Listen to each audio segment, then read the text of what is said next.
wisdom that you will allow us to have as we consider the matters before us. Father, protect those who protect us and stand between us and harm. In all of these things, we are careful to give you credit and glory. Amen. I pledge allegiance to the flag of the United States of America and to the republic for which it stands, one nation, under God, indivisible, liberty and justice for all.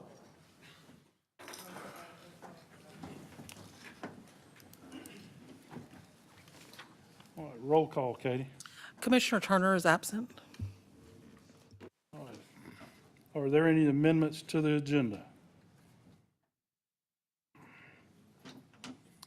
Hearing none, can I get a motion to adopt the agenda? So move. We've got a first and second to adopt the agenda. All in favor?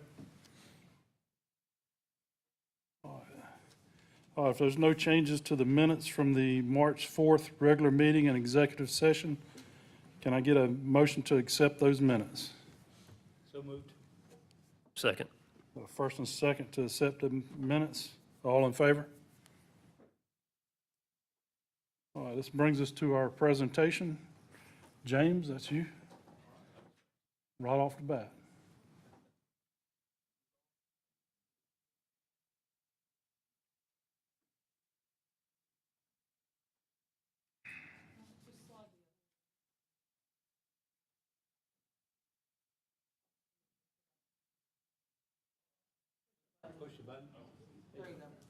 Are we on now? We are on. Fantastic. Thank you. For those who I haven't met, I'm James Coughlin, Executive Director of the Joint Development Authority. This is just our quarterly update, and I use that term loosely because I think all of last year I gave one. So we'll try to get in a better habit of doing these quarterly. I wanted to talk to you all a little bit this evening about Camden Forward. This is the operations and business plan that we've been operating under for this fiscal year. It's a five-pronged approach. I'm going to try and go through these quickly because there's a project that I want to get into in more detail at the end. You good? Okay, so this five-pronged approach is product development, non-traditional economic development, combating blight, supporting entrepreneurs, and then purposeful community collaboration. So from the product development side, what you're looking at there is a list of companies who have moved in and are operating within the Camden County Industrial Park. And that's the small industrial park on Harriet's Bluff Road, just west of 95. Am I pushing a button that's making that happen? Okay, all right. Anyway. But we're full. We have one parcel left. If the parcel A purchase, and that's the property at the corner of Old Still and Kinlaw, goes through, it's currently under contract. We have one parcel left that's about 4 acres. So I've been sharing that with the commissioners for a while, and I think we've all been aware and working together to identify a new site. This is our proposed new site. It's west of Highway 17. If you were to take Harriet's Bluff across 17 and into the Rayonier property on the other side there, it's currently zoned industrial. And the current plan or letter of intent with Rayonier would have us take down 50 acres with an option on the next 100. Wetlands permitting and zoning is already in place, but that bolded item there, we need to put the access road into it. And that's on the SPLOST as we speak. And I'm very thankful for the commissioners and the cities for helping us get that on there. Non-traditional economic development, this is film and tourism. You know, traditionally we focus on things like manufacturing, warehousing, logistics, things like that. But increasingly, film and tourism are important parts of the state of Georgia's economic development approach. They each have their own floor at the Georgia Department of Economic Development. So we have worked with Pigmental Studios, as you know, in St. Mary's. The website that you see there, Film Coastal Georgia, is something that we funded and we maintain. That's for film projects who are considering coming to Camden County. so that they can register their projects, get permitted with their respective cities or the county, identify workforce, and hopefully launch their film project here. Tourism, you know, the Georgia-Florida Sports Park is something that we're working on, and working with the state to get sites qualified for what's called the Georgia TDA, or Tourism Development Act, which is a rebate of the state sales tax for a period of time to help cover the operational costs of new tourism sites. Working on combating blight, we've done that through the Targeted Investment Program. That's a loan that we will make available directly to commercial property owners within the Downtown Development Authority districts. So that's within downtown Woodbine, downtown Kingsland, and in St. Mary's, the DDA district includes downtown and midtown. Up to $25,000 for 10 years at 2% interest, so that's a heck of a deal. And CADA, y'all might be familiar with the Coastal Area District Development Authority. Their office is up in Brunswick. They're a lending institution, and they handle all of our underwriting, so we're not doing that locally. To date, we've only had one applicant apply and receive the full $25,000. We've had a couple others apply that just for one reason or another haven't been eligible, but we'll continue that program. Working with entrepreneurs, we have been working closely, really I say we, it's been Darren at our office. Darren Harper's been working closely with the Lucas Center for Entrepreneurship at the College of Coastal Georgia, helping to host their meetings here, facilitate those, get the word out. I mean, we've done everything from, shuffling lunch and coolers around to helping them find space and get out and knock on doors and promote it. What was really great, though, is it's gone from being an occasional presence in Camden County and primarily taking place in Brunswick to now they have a regularly scheduled presence in Camden County for their idea boot camp, and that's where somebody can show up with an idea for a business and leave with a business plan and then accelerate, which is the next step. If you've made it through that, you've got a business plan, they go through accelerate, and that helps you really learn how to go after funding sources and run your business. And then finally, purposeful collaboration. That map you see there is actually dated. It needs to have more things on it, but that's a heat map for the city of Kingsland, just projects that are currently underway in the city of Kingsland. There's a similar map for St. Mary's. There's another map for the county as a whole. I know Joey is very well aware of this. There's just a lot going on in Camden County right now. So what we're trying to do is host quarterly meetings with the planning and zoning officials of each of the cities and the counties. City managers, county administrators, Sean and Seth have joined us for these.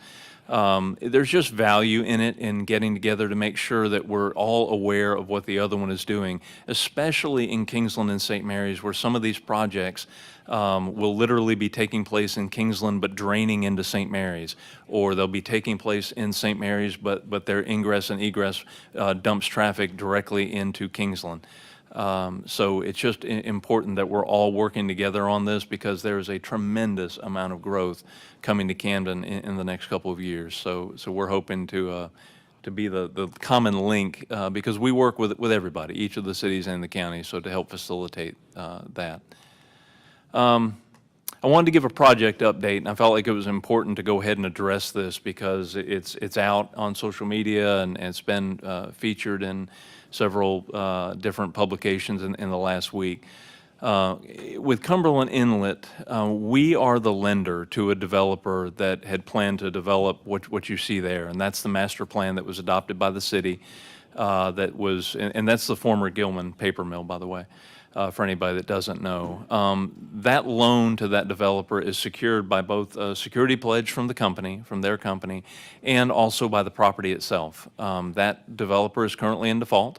They had a payment due to us in February. They failed to make that payment. They still haven't made that payment. So what's happened now is, working with an attorney's office out of St. Simons, we've accelerated that debt. The only way for them to cure this debt right now is to pay us off entirely. If they don't do that, we will start advertising foreclosure as of April 3rd.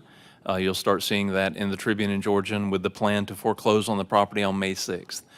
I was on the phone all day yesterday with interested developers and real estate investment groups who are interested in acquiring the site. If we do foreclose on May 6th, either one of those groups will get it or we will take it back. If we take it back, we will subdivide the property and sell it off in a manner that's consistent with the zoning in St. Mary's. So we wouldn't do anything with the property that hasn't already been approved at the local level. But in either case, whether a developer buys it outright or we take it back and sell it off in parts, our debt will be paid off. So that will not be the responsibility of the county to step in.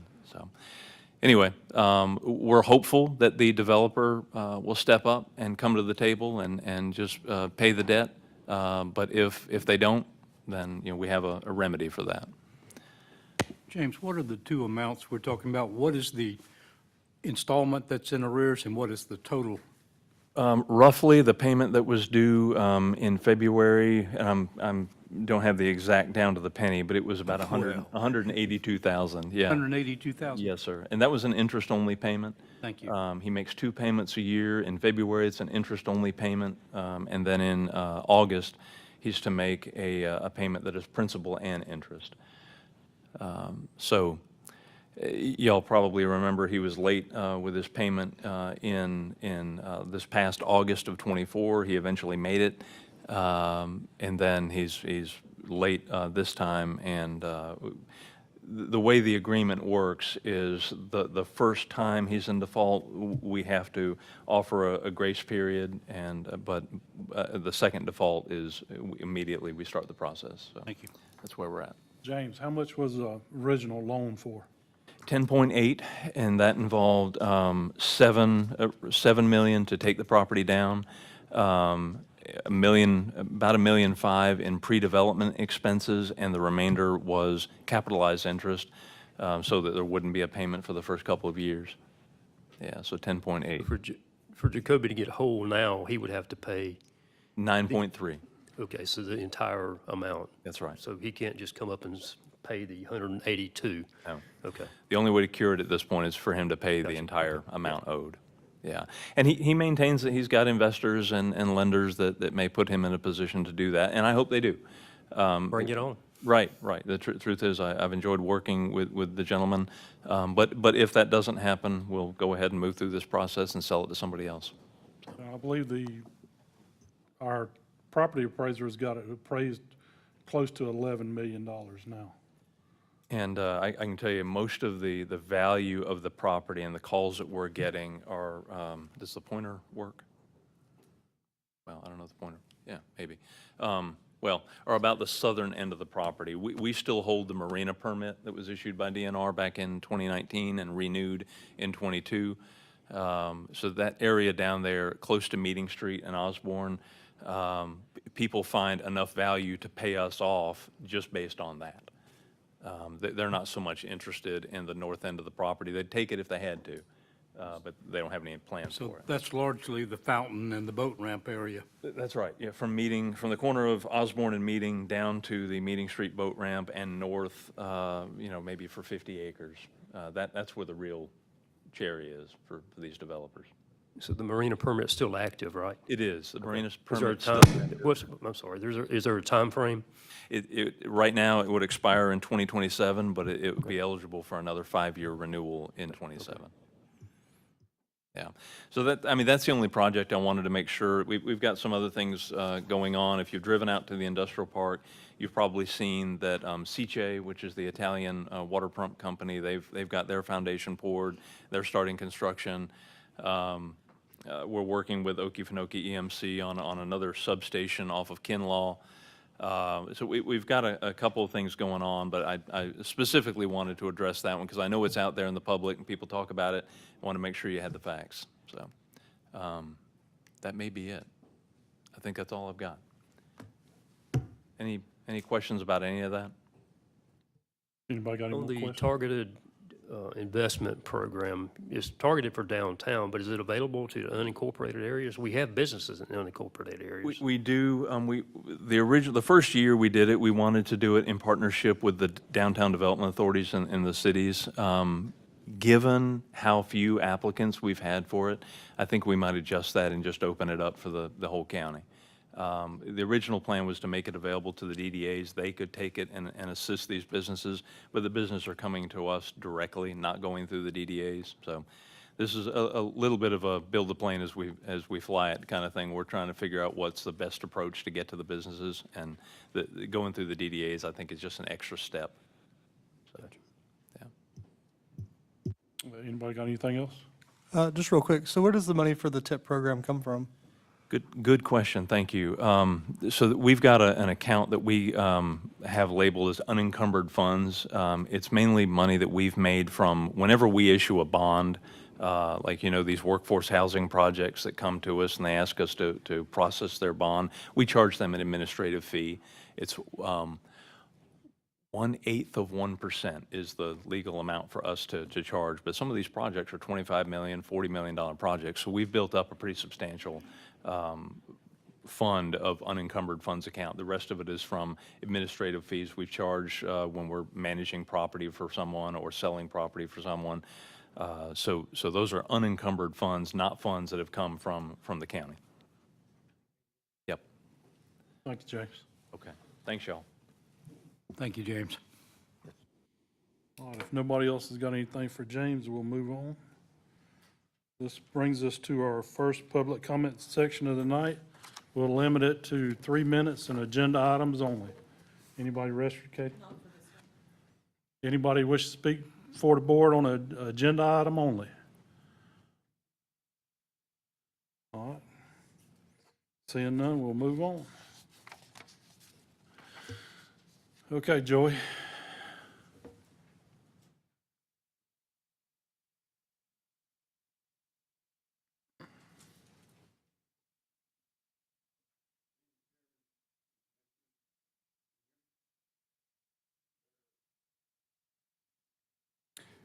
Tonight, I'm asking for the adoption of the final 2025 Capital Improvement Element Report. This report is required to be updated annually in order to be considered a qualified local government for any grant applications. Now, the draft report has been reviewed by the Coastal Regional Commission as well as the Department of Community Affairs. So the next step in the process will be for the final report to be approved by you all. So staff would recommend approval on this. All right, can I get a motion on this item? I move to approve the capital improvement element. I'll second it. This is a motion to adopt the 2025 capital improvement element. Any discussion? Oh, I just have questions. So like these elements like splash pad and like these street names, are we planning on getting a splash pad? Maybe in 5 years or so. Okay. This is just a guideline, basically. Okay. So it's not necessarily that we'll actually do this stuff, but it's something that we should move toward. And with the estimates, is this money that we already have, or is this money that we're estimating we would need to collect? That's money we'll have to find somewhere. Okay. Any more discussion? All in favor? Motion carries. Thank you, Commissioners. All right, thank you, Joey. All right, Kelsey.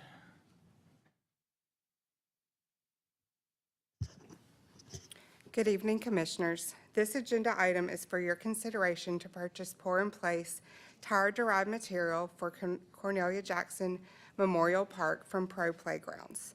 Purchasing received 3 quotes. Of the 3 quotes, Pro Playground was the least expensive that met all grant requirements. The county received a grant in the amount of $98,175. The quote that purchasing received was for $95,400. The pour-in-place is a playground surface made from recycled tires, processed into chrome rubber, then mixed with a binder and poured to create a seamless, durable surface. The solution helps reduce tire waste by repurposing used tires that would otherwise end up in landfills. The use of tire-derived products in this project will significantly reduce waste by repurposing approximately 32,100 pounds of recycled rubber. The material is equivalent to roughly 2,140 recycled tires, which will be transformed into a durable pour-in-place surface for the playground at Cornelia Jackson Memorial Park. By utilizing tire-derived products, Camden County is not only addressing safety and accessibility, but also contributing to environmental sustainability. Each square foot of this surfacing helps divert waste from landfills, giving those materials a second life while reducing the county's environmental footprint. This eco-friendly approach supports Camden County's broader sustainability goals while providing a long-lasting, low-maintenance solution for the community. Staff recommends approval to purchase pour-in-place tire-derived material from Pro Playgrounds. All right, can I get a motion on this item? So moved. All right, we got a first and a second to approve the purchase of the pour-in-place tire-derived material. This is for Cornelia Jackson Memorial Park. This is the park that we recently upgraded the playground equipment on. So, got a first and second. Any more discussion? All in favor? Thank Motion you. carries. Thank you. Going back to the capital improvement element, that also has to do with the impact fees. But we don't collect a whole lot of impact fees, and it takes a long time to get a bucket full of money to be able to spend it, to be able to use it. All right, next item. Sean, you're doing that? Yes, sir, Chairman. So the first item that I have before you all this evening is a financial advisory services agreement with Davenport and Company. Myself, the sheriff, and our CFO, Nancy, we met with Davenport and Company approximately about 3 weeks ago, and this is in regards to debt financing, actually bond financing for the jail and the sheriff's office. So this is an agreement to basically provide financial planning, oversight, and review of all of our debt policies, finance policies, investment policies, and really to kind of get us into a process and a place where we are ready to go back to be rated by a credit, just to update and review our credit rating, so that way we can prepare for the bonding services. So they would act as our fiduciary through this process, which means that they would have the county's best interest at heart, and they would take us through the bond process and meet with bond counsel as well as our county attorney, finance staff, commissioners. But before any of that would ever happen, they would provide a presentation to you all on what the county's financial structure looks like, what our bond capacity is, basically the maximum or the minimum, where kind of the sweet spot is, what we're looking at doing in the future as far as capital projects go, and be able to answer any and every question that you all have regarding financing, especially for large-scale bonds. This would be a public bond, a competitive bond that we would go out to the market and sell those bonds on a publicly traded platform. So I do have Mr. Ricardo Cornejo from Davenport. I believe he's on the line if he's able to unmute in the event that the board has any questions. But with that, we are seeking your approval for this. Can I get a motion on this item? So move. I'll second it. Any discussion? Anybody need to ask any questions? Yeah, is there like a finite amount that we're looking to spend on this contract? Just because I didn't see one at the top. Yes, sir. So if you flip through their agreement, there's a few different ways in which they have their agreement structured. There's non-transactional services, which is them coming in and just preparing any, and assisting through financial review, policy development, those kinds of items. But then you get into the transactional related services, which is actually development of the bonds themselves and selling the bonds. So there's two different kind of classifications there, and a lot of this has to do with the complexity of the bond, how large the bonds are, and just, how long that process is going to take with bond counsel, which generally we use the Pinnells out of Chatham County. That's who we've used in the past. I think that's who the majority of governments use in Georgia. But if you go to page, I think it's page 5, so transaction-related services, there is a fee structure for the non-transactional services. They do have that capped at a maximum of $25,000. I don't think we'll ever hit that. I don't think we'll ever come close. We've had our neighbors to the west and north use Davenport with great success. And I think they have over 100 clients in Georgia right now. I can't remember the exact amount. Ricardo probably knows that number, but for the transaction-related services, if it's for direct bank loans or bonds or any other type of debt instruments, these are not the ones we're looking at. But that's 40 to 90,000, and again, that's based on a lot of different issues, even CPI. But the ones that we're looking at doing for public market issuance of bonds, that could be anywhere from 75 to 150,000, and again, you're looking at potentially a $35 million bond. For Camden County, it could be lower, it could be higher. It just depends on how the market looks and how our credit rating is going to come out. And the first step is they'll look at our financial policies and make any suggestions that might need to be upgraded or something like that. Yes, sir. And how long are we locked into this financial agreement? I don't know. I think it's really until either party terminates. Okay, I found it. Yeah. Mr. Chairman. And, There's Ricardo. Thank you. Board members.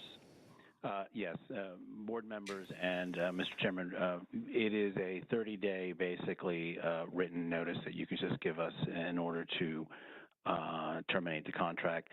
Secondly, I want to make sure that as your county manager was explaining, the fees from the bond issue would go into what we call cost of issuance, which would handle your county attorney and your bond attorney, and any sort of other fees that might be involved, such as the rating agency. So all that is in there. It's not as if the county is coming out of pocket. It is part of the bond issue as we move forward.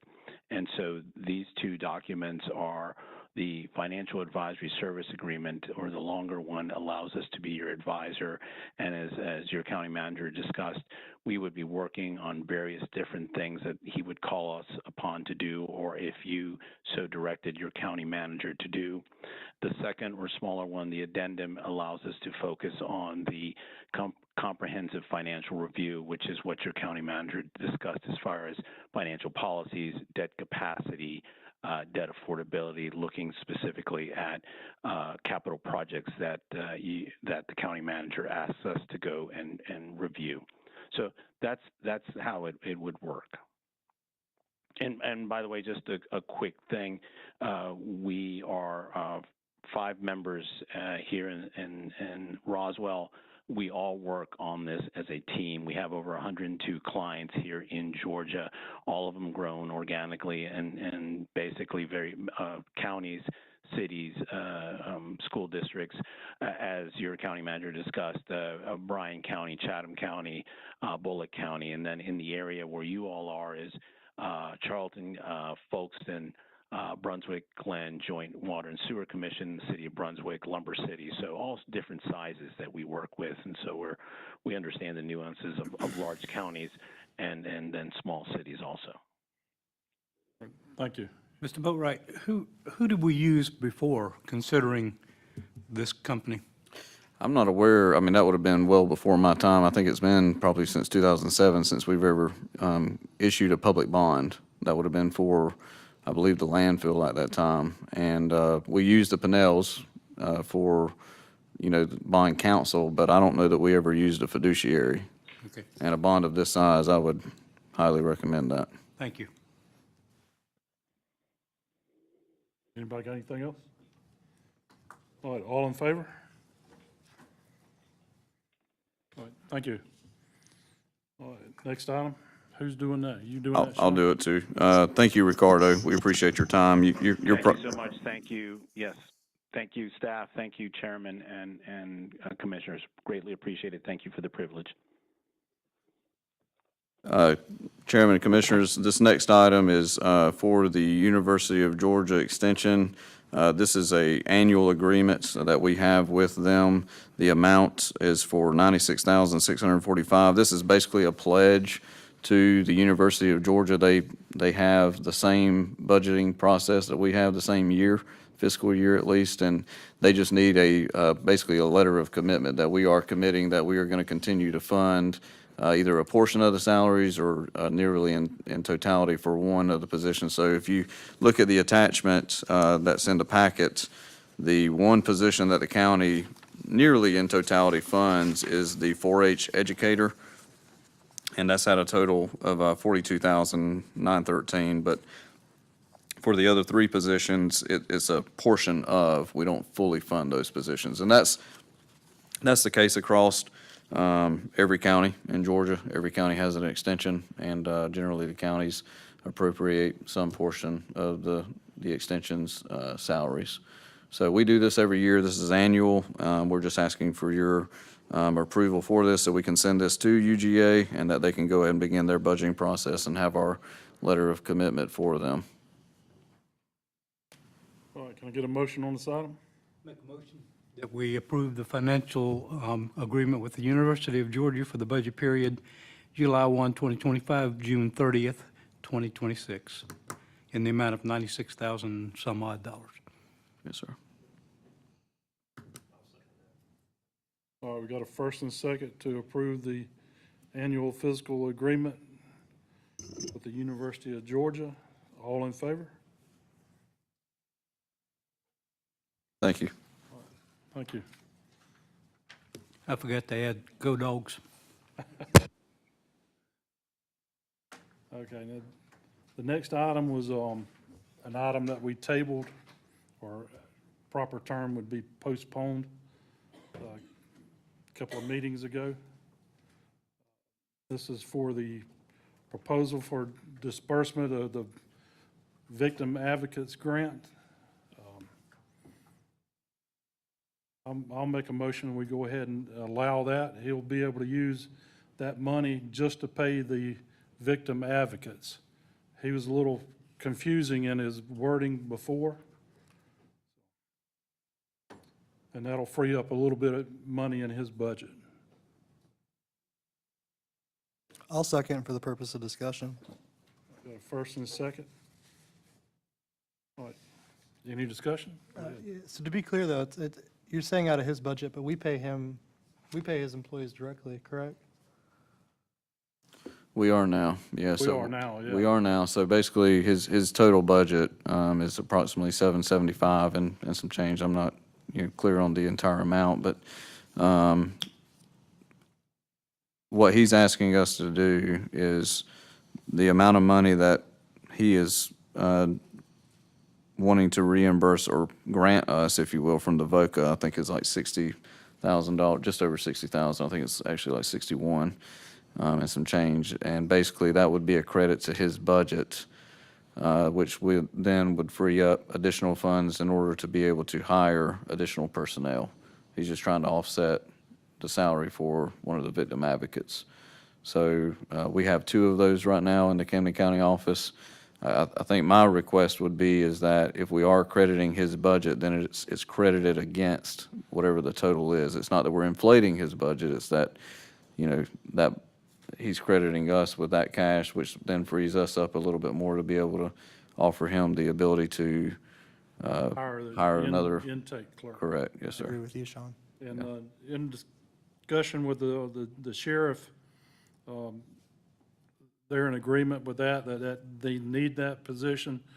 It's not going to necessarily help with the backlog, but hopefully it prevent the backlog from getting bigger going forward. Yes, sir.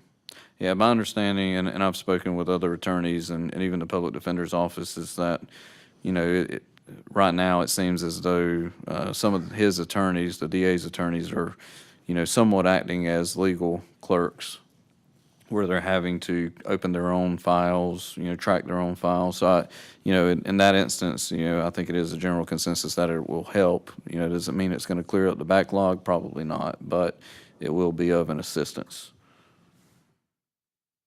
So to be clear, we're approving for him to use the VOCA grant for the purposes of the grant. Well, he's giving us the money to pay the VOCA, the Yes, victim exactly. advocates. That frees up his budget to allow to go ahead and Right. hire this Yes, sir. assistant. My only, me and Nancy had discussed this, and my only request is that if we do that, it's not inflating his budget. It is to the current budget. Right. If his budget right now is 775, we're not increasing it 61,000. We're crediting that current budget with that amount. It's offsetting our cost, if you will. Yeah. That then frees up, his ability to hire that intake clerk. But his total budget is what it is, we're not increasing it. That's my request. I mean, whether Yeah. if y'all choose to do that or I not. absolutely agree with that. So when he was here last meeting, he made the comment that if this is grant funded, the position will go away if the grants are not funded. My position is if that position is that important, he needs to carry that on in his permanent budget. Don't make it grant associated. But what we're approving tonight does not do that because No. we're allowing him, we're telling him, yes, use your grant funding for the purposes of that and go ahead and hire your person.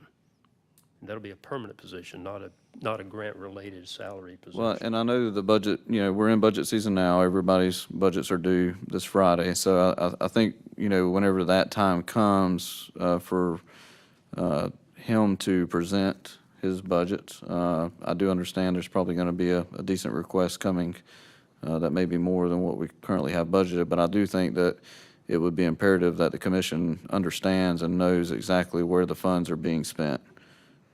I don't know that we know exactly that right now, and I think some of that discussion has been held with the other counties as well. So, I think that's just something that's imperative for us to know. I hear the word saying that we're going to request that he do this in return for our granting this. I think it's a contractual thing. In my opinion, we would change that to we're going to insist and even as strongly as demand that he do it. Because the truth of the matter is, there's not a lot of public confidence in the management of that office in terms of productivity. I don't mind saying it, it's out there. So I don't want us to be in a position of saying, okay, we're going to do this for you, and gee, it'd be nice if you do it the way we suggest and hint that you should do it. I want some teeth in this. I want us to say to him, don't come up here to this podium and say to us, here's a one-time deal tonight. If you don't take it, I'm going someplace else with it. That's used car salesman talk, and I was highly offended by it.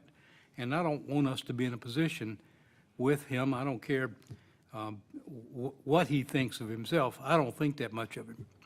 So thank you for the opportunity to say that.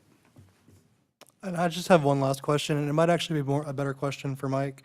But along the same vein of if the funds aren't available, Keith said then essentially you stop paying them and then I fire them. What is our obligation for their benefits long-term in that type of situation? So I believe only like either two or three of the employees out of his office that represent Camden are within our benefits program. Two, yeah, so Mike just raised his hand, two. I do know last time when he was at our meeting requesting this, he was talking about entering into an agreement with us for this specific purpose. So it sounds like he has to do that as far as compliance with the grant. So what I think some of what you all are discussing here, we can ensure, through Jackie and through Keith, to ensure that that is within that agreement. And obviously that'll have to come back before the board for approval. It may, this whole process may not even, we may not get a position, we may not even get a person in before the start of the new fiscal year. So this may not even impact this fiscal year's budget. It may impact next fiscal year's. Yeah. And to answer your question, Commissioner, part of Mr. Higgins' presentation did include, and also in meetings about this potential position, This would require a memorandum or a governmental agreement, so we can certainly address or try to address those concerns. Thank you, appreciate it. All right, any more discussion? All in favor? Very good. All right, item number 6.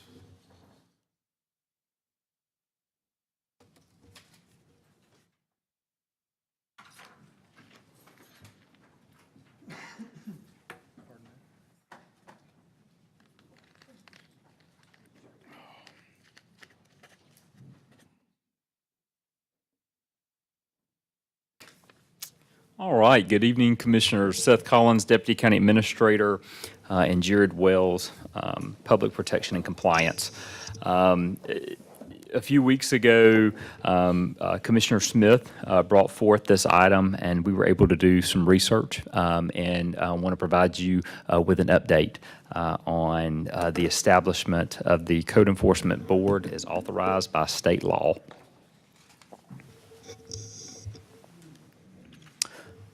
All right, to establish this board, the state of Georgia gives entities the authority to establish a code enforcement board at the jurisdiction's discretion. These boards may consist of either 3, 5, or 7 members, and also up to 2 alternate members, depending on the jurisdiction's preference.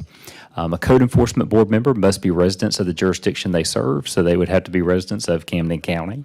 It is our recommendation, if we go forward with the establishment of this board, that we would appoint 5 board members, and state law requires 2 members serve in 2-year terms and 3 members to serve in 4-year terms. So for the 5, it's just equal to what most of our boards that we have set up now have. And to give you some background information, the local governing body attorney shall either be counsel to the enforcement board or shall represent the municipality or county by presenting cases before the enforcement board, but in no case shall the local governing body attorney serve in both capacities, and that's Georgia Code 36-74-22. It should also be the duty of the code enforcement officer to initiate the enforcement proceedings pursuant to the various codes. However, no member of a board shall have the power to initiate such enforcement proceedings, and that is Georgia Code 36-74-23. And then lastly, an aggrieved party, including the local governing body, may appeal a final administrative order of an enforcement board to the Superior Court. Such appeal shall be a hearing de novo, which would just start over, be a new fresh court case for the Superior Court. An appeal shall be filed within 30 days of the execution of the order to be appealed, and that's Georgia Code 36-74-28. So to start this off, we reached out to several counties and municipalities across the state, trying to find an entity with a code enforcement board that is active and is established. I reached out to the Association of County Commissioners of Georgia, the Georgia City County Managers Association. Our county clerk reached out, and I'm going to say this correctly, the Georgia County Clerks Association, and then you reached out to GACE as well, correct? Right, we were at,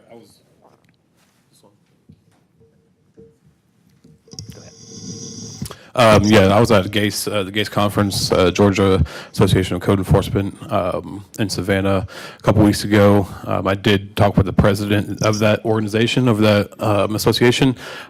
She's actually the person who led us on to South Fulton, and that was the only one that she knew of. And there's also a GACE online forum, which GACE members can, post, like almost like a social media for code enforcement. But there, you can post open forums on there for general discussion, and which I did post on there as well, asking for any jurisdictions that anybody knew about that had a code enforcement board, and this is the only one. So for the city of South Fulton, which is located in Fulton County, as it states for the city name, they hold 2 sessions a month. The city attorney is required to attend and to advise the board. They actually have 3 city attorneys, so they can rotate that out. The code enforcement officers present their cases. So for those who fail to appear, they have to go to municipal court. And unfortunately for the city of South Fulton, the majority of their accused fail to appear, so they have to go to municipal court. They assess a $1,000 fine per violation. The fine is assessed whether or not the property is in compliance by the time the Code Enforcement Board hearing occurs. The board does have the discretion to lower the fine if they deem necessary. But for the city of South Fulton, they have a 7-member board, and one is appointed by the mayor, and then their city council appoints all their other positions. For us, I'm sorry, I just wanted to click here before I went to the next. The city of South Fulton is the only municipality that we were able to find that still has an active board. There is no county in Georgia that we were able to find that has an active code enforcement board. Whether the code enforcement board is established or not, some additional solutions that we believe as staff that would benefit the community and benefit code enforcement and honestly animal control. I feel like that was a lot of the conversation that we had a few weeks ago was really focused on animal control rather than it was code enforcement, could be corrected with some of these actions. One, updating our fee structure for violations. Right now, we have a fee of $171, and I think to become more equitable, we could raise that fee. It would be my recommendation to be around $500. For animal control related cases, to update the Camden County Animal Ordinances of Chapter 14 to address some of our ongoing challenges, and that's establishing a reoffender clause for repeat offenders, updating our dangerous dog classifications, and updating our general care and feeding classifications. Did you want to mention? Yeah, so, and tagging on along that with the updating the dangerous dog classifications and the general care and feeding classifications, we are looking at those now to see what modifications we can make and some additions we can make to get it to strengthen our ordinance. The dangerous dog classification, there's certain criteria that has to be met by state law for us to be able to declare a dog dangerous or vicious. Those are, state law, defines them pretty clear, and they are pretty extreme. I have seen other jurisdictions that have a potentially dangerous dog, potentially vicious dog, that meet different criteria, and it's mostly criteria that kind of lessens the severity to be able to declare that potentially dangerous dog or potentially dangerous, vicious dog. And then, with the general care and feeding classifications, we're looking at those as well to try to strengthen those up, whether or not it be something that we do not allow, invisible fencing, collars that are, reliant on Wi-Fi, that kind of stuff, because, technology can fail sometimes, and, that can become an issue. But at the end of the day, we're looking through all these to see how we can strengthen these ordinances. That concludes our presentation. If y'all have any questions, please let us know. I do want to jump in briefly addressing the fine structure issue. That is set by the magistrate court presently, so that would need to be addressed specifically with Judge Lewis, should that be a direction that the commission wanted to take. Thank you for mentioning that, Jackie. I did forget to mention that, but we would have to work with Judge Lewis and speak with her on this.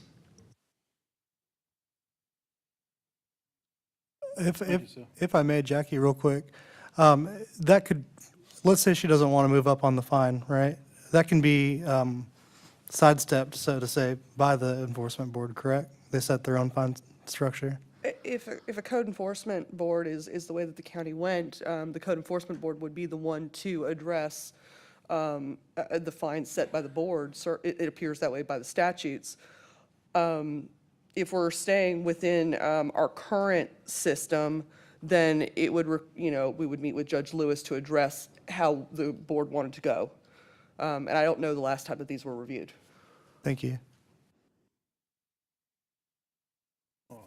Can I get a motion on this item? I'll move to approve it so we can have discussion. Do we have a second?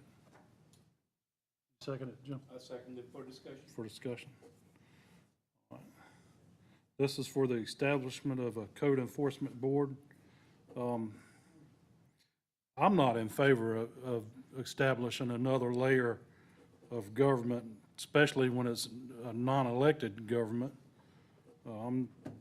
I'm just not in favor of it. I had nobody in the unincorporated area contact me as far as being in favor of it.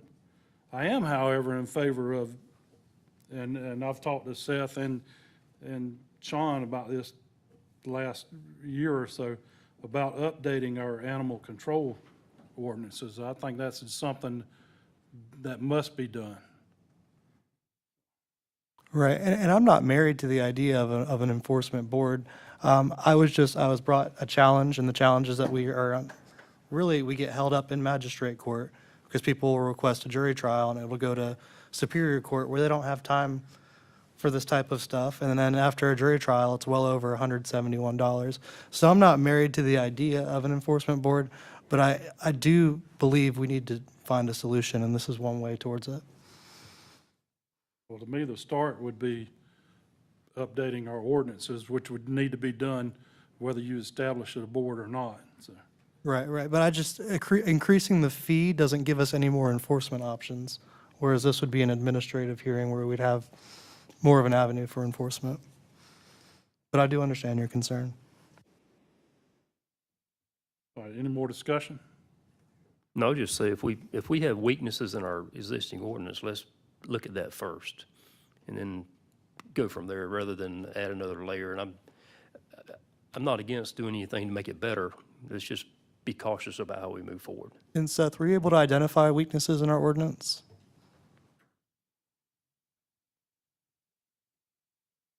So a few of them, and we'll kind of jump back and forth, are the ones that we mentioned. Are reoffenders. That's a constant or consistent issue for us. And then as well as the classification of a dangerous dog. Currently, the way that our code reads is that if a dog is attacked by another dog and hurt we actually just had a situation where this happened not too long ago, where a dog is brought almost to the point of death, but the dog does not die. We cannot classify that dog as a vicious dog unless, now if they attack a human, it's a different case. But if they were to attack, say they came out of their fence, jumped into their neighbor's backyard and attacked their dog viciously, but it did not kill the dog, unfortunately, then we can't label that dog as a vicious dog. And so that's part of the area, one of the instances that we would like to have change within the code. And by making those changes, what extra recourse does that give our code enforcement officer for enforcement? But by upping the fine, reclassifying what a dangerous dog is, potentially dangerous dog, how does that help him enforce the code better than he can now? Because it gives us the ability to take them to court where we don't have that right now. Cool, thank you. So to be clear, we're not talking just about animal control. We're talking about all code violations, right? I think what you're generally getting at is we need to do a comprehensive review, and this is not a simple review. This is a pretty comprehensive review of all of our code enforcement offenses, and really even the fee structure. And, you know, Seth had mentioned talking about, you know, first-time repeater, second-time repeater, third time. I mean, you know, to whatever extent you all want to go, but all of that's going to have to be worked alongside the magistrate court. Yes. You know, to make sure that they're in lock and step with us. Jackie is going to have to review quite a bit of the ordinances. So, you know, I think whatever direction you all want to give us, whichever, you know, code section you want us to focus on first, whether it's animal control, whether it's regular code violations, noise, you know, unsightliness, you know, trash, I mean, whatever it may be, you know, just give us direction so we kind of know where we need to start. Because the animal control ordinance and the regular code enforcement ordinance are two separate things. You're talking I mean, they both fall under code enforcement, but they are, you know, separate in how they're orchestrated and how they're managed. And the reason I brought that up, I'm sorry, is just that from the last meeting, I felt that animal control was the crux of the issue from That's what definitely you what guys were spurred the saying. So that's discussion, why absolutely. I kind of went with that direction. The complaints I'm hearing are primarily centered almost exclusively on animal control. There's an axiom, and Jared, this is something I want you to think about without naming names and getting into the weeds. In any question of society, in any problem in society, 80% of the problems are caused by 20% of the population. Off the top of your head, can you say in specific terms to animal control that that axiom holds true, that you're seeing the same roughly 10 to 20% of the core offenders over and over again? Is that where that falls in animal control? I think too, to put a percentage on it is kind of tough, just because you never know, there's so much movement coming in here in and out of Camden County. We talk about the growth of Camden County, right? And plus with the military base, with military being here, there could be an influx of people that are repeat offenders. But it's for animal control, it's a new thing every day.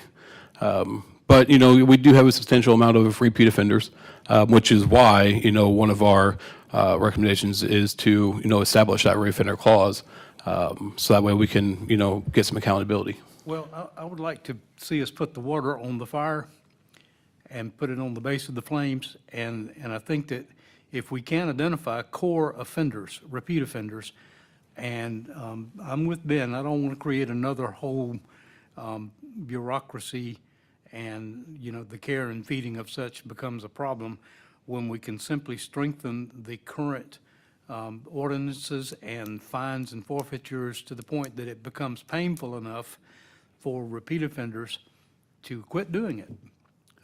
So that would be my take on it, and thank you. I do respect what you're saying about this is not your typical metropolitan statistical area group of people. We are quite a flexible animal here in Camden County. But thank you for your response, sir, and thank you for your efforts on a daily basis, too. Commissioners, I'll also add too, I think, one of the majority of the issues that code enforcement deals with is just abandonment. We see most of our cases are just general abandonment where either people are coming into the community and dropping the dog or cat off, or people are moving out of the community and they can't take their animal with them. I know sometimes that happens in the military. I'm not blaming the military for that at all. Please know that.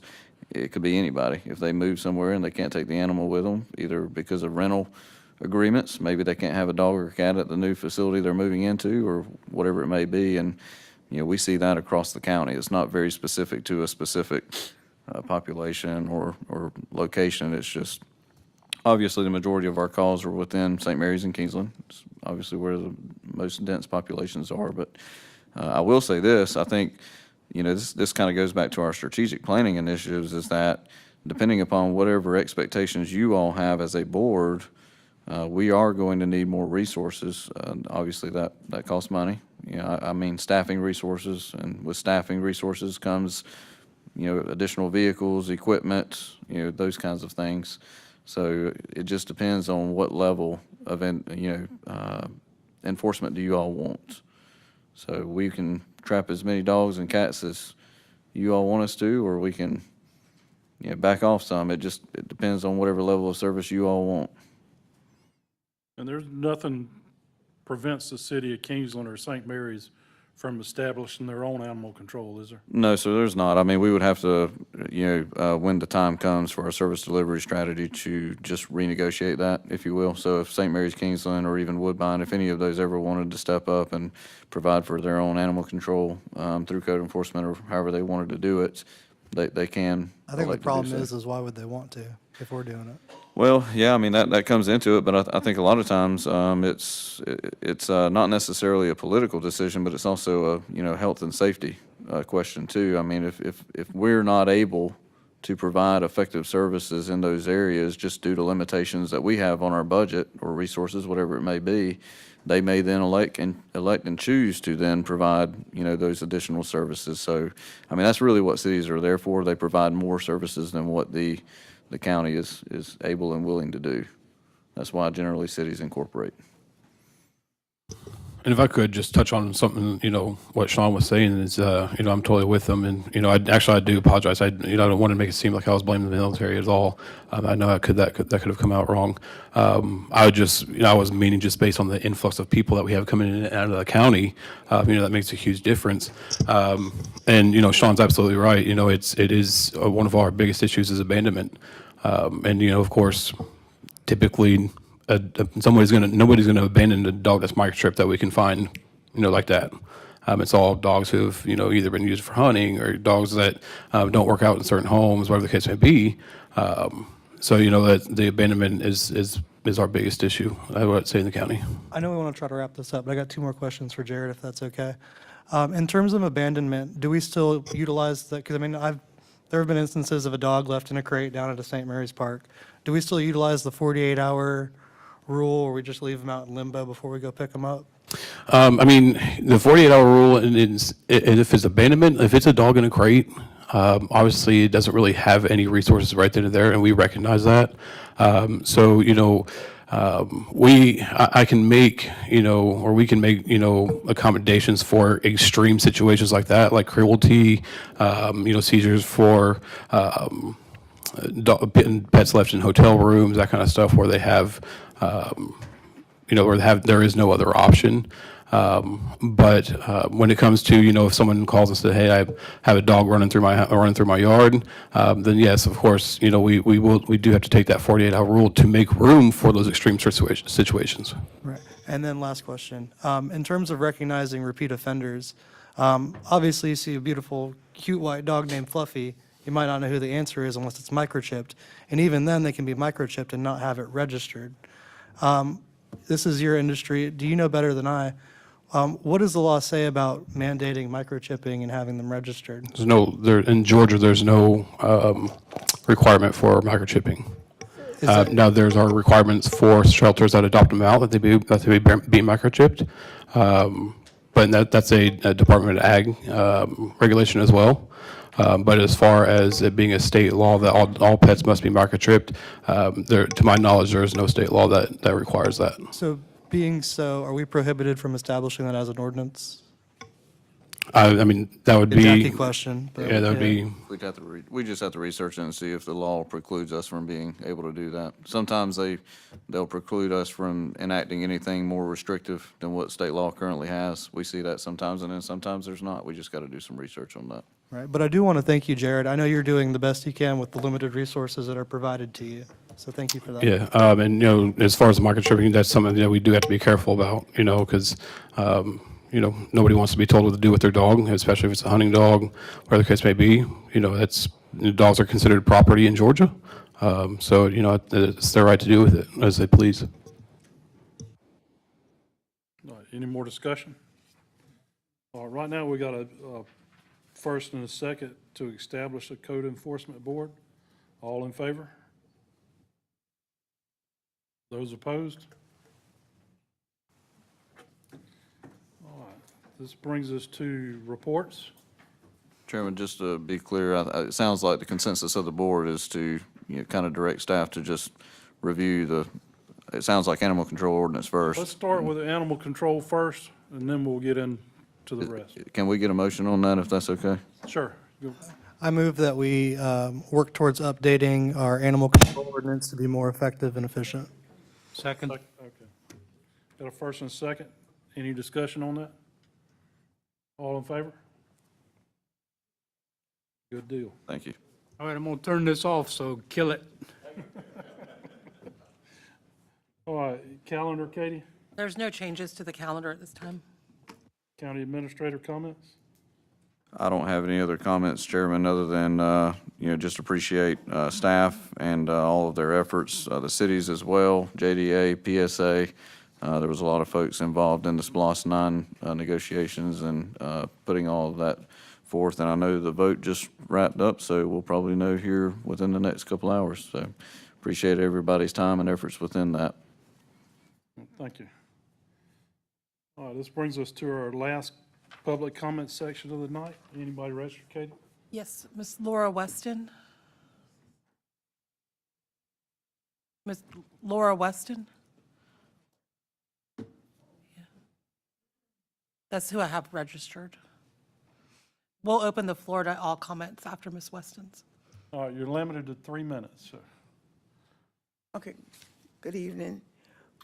My name is Laura Weston. I live at 6178 Old Jefferson Road, Woodbine, Georgia, 31569. My concern is that I've been voicing this for some time about the ditches and the sewer to my driveway. That downpour of rain last week, when it rains like that, the ditch overflows and the road and overflow my driveway. My driveway has become now eroded where it's eaten away at the driveway.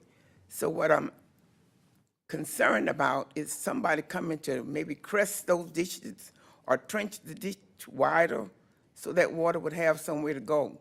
My sewer is also clogged with trash. I don't know when last they've been out that way. I didn't come here to call names or to push anybody under the bus. I'm here to try to get help for me and my driveway.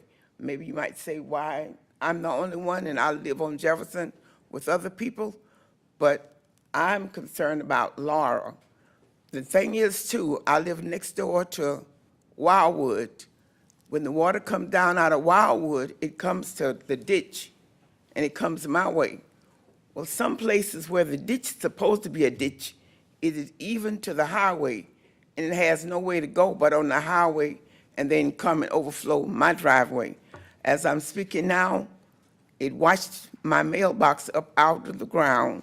I have it propped now in order to put the mail in. But then if it keep doing this over and over and over and over, and nobody do anything about it, I'm not going to even be able to get into my driveway or either say may live there or whatever. But the reason I'm here is I need somebody to come out and do an observation to see what I'm speaking of. I took pictures, but I didn't know how to put the pictures for y'all to see them, so whatever, but they're on my phone.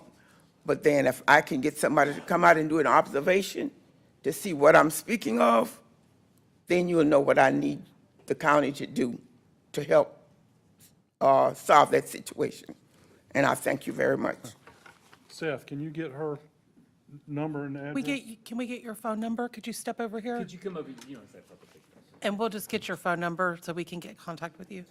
That's all I have registered, Chairman. You don't want to call your phone number as pretty as you are. People will be calling you. All right, anybody else wish to speak for the board? Come on up, ma'am.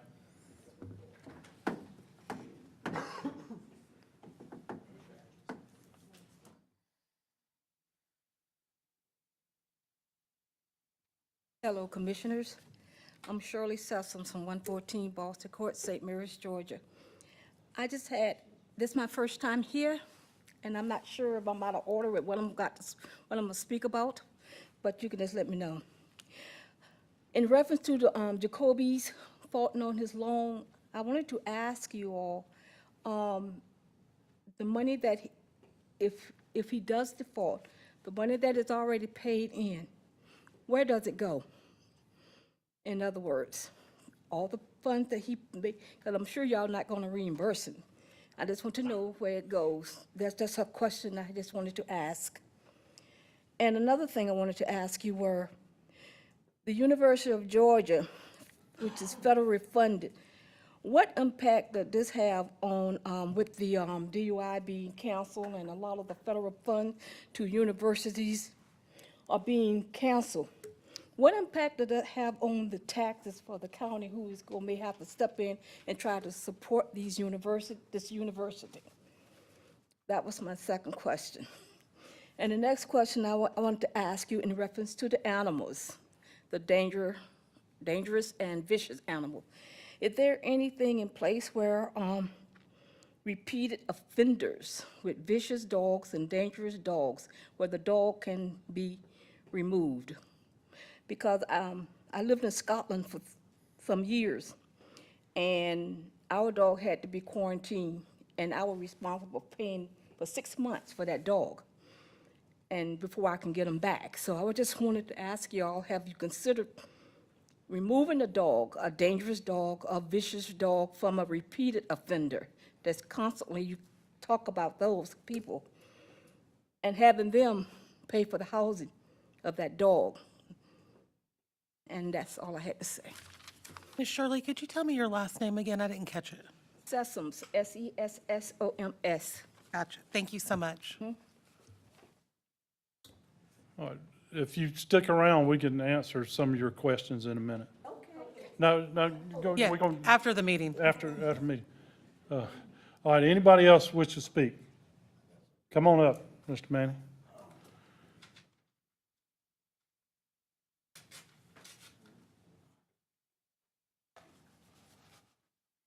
Rick Manning from Bullhead. First thing I'd like to give a shout out to Public Works. They came out and these people are tearing the roads up. All this work we done. Somebody needs to talk with curbside collection people. That's who's doing most of it. But if we have UPS, FedEx, and them doing the same thing, slide right up into wherever they go, and especially trash trucks. I can show you every bit of that on camera.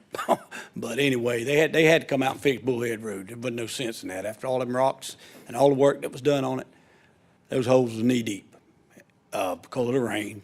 Anyway, shout out to them. They came out and fixed it 3 days after we called them. The road's good as new. Now, I've had quite a few people contact me, why I don't know, but the little T-ball practice field over by the Lions Club here in Woodbine, far as I know, I guess PSA still takes care of it. That place is a mess. Them little kids have fallen. I'm surprised one of them ain't broke the legs yet. The bases on there look like they got run over with the lawnmower. It's in terrible shape. So whichever one of y'all's on the PSA board, have a little talk with them or something. I mean, I know Woodbine doesn't invest that much money in it, but it's still our kids and it's in the county. And let's see if we can't get something done. It's been going on a little while over there. See what we can do about it. Thank you. Sent them an email this morning, Ricky. Oh, thank you, Ben. Anybody else wish to speak for the board? All right. Seeing none, we have a motion for adjournment. Make a motion to adjourn, sir. Second. All in favor?